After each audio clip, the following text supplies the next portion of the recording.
Gloria Zara was a Filipino scientist born on March 8, 1902. He invented the video telephone, which allowed people to see each other while talking, much like the video calls we use today.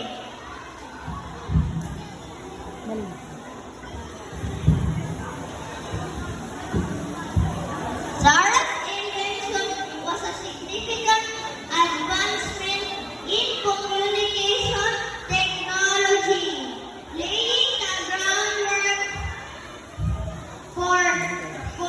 for modern tools like Zoom, Skype, and Google Meet that connects people